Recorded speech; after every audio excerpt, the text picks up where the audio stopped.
T20 world cup में भारत विश्व विजेता बन चुका है। अभी हम लोग जीत की खुशी मनाना शुरू ही किए थे कि दो झटके लग गए। एक, विराट कोहली और रोहित शर्मा ने इस्तीफा ऐलान करके भारतीयों की आधी खुशी खत्म कर दी। दूसरा, पाकिस्तान सीज फायर का उल्लंघन करके उधर से गोलीबारी कर दिया था, लेकिन हिंदुस्तानी फौजों ने भी उसका मुंहतोड़ जवाब दिया। उसके बाद वो बंद हो गया। हमें लगा ये उन्हें खुशी मनाने का अंदाज रहा होगा, वो लोग भी खुशी मना रहे होंगे। खैर, भारत को शुरुआती 2 ओवर में ही 2 झटके देने वाला भी भारतीय ही था। भारत को टक्कर भारत ही दे सकता है और किसी के बस की बात है नहीं।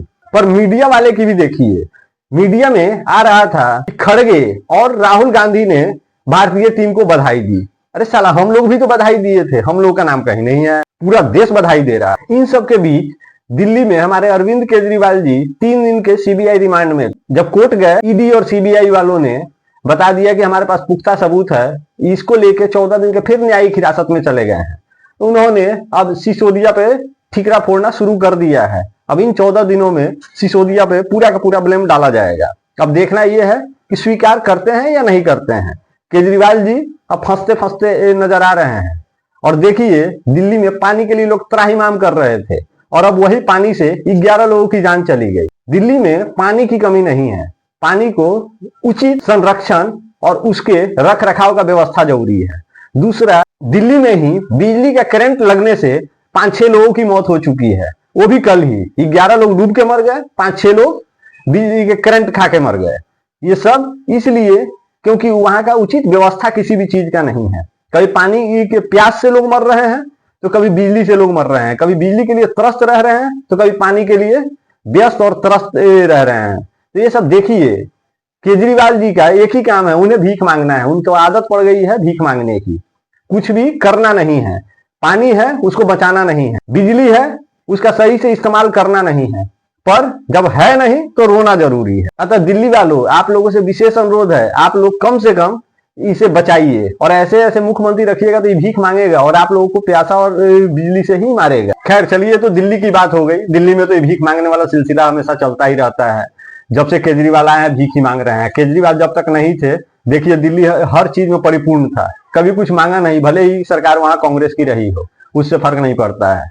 उसको छोड़िए, आइए बिहार।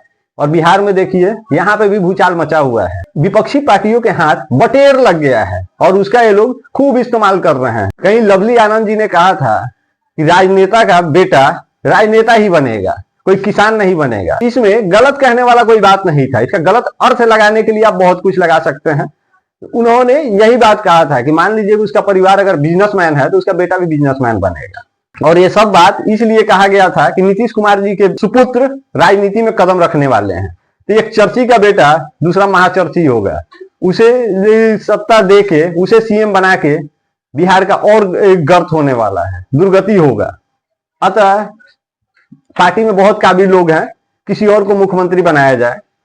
परिवारवाद मत कीजिए। वहां लालू जी का एक परिवार चल रहा है, मुलायम सिंह यादव जी का परिवार चल रहा है। हर परिवार के लोग ही सिर्फ मुख्यमंत्री बनेंगे तो बाकी आपके जात के लोग क्या करेंगे? जात के नाम पे वोट ले रहे हैं तो कुछ तो जात के लोगों को भी बनाइए, अपने जात में से ही किसी और को मुख्यमंत्री बनाइए, लेकिन परिवारवाद को बढ़ावा नहीं दीजिए।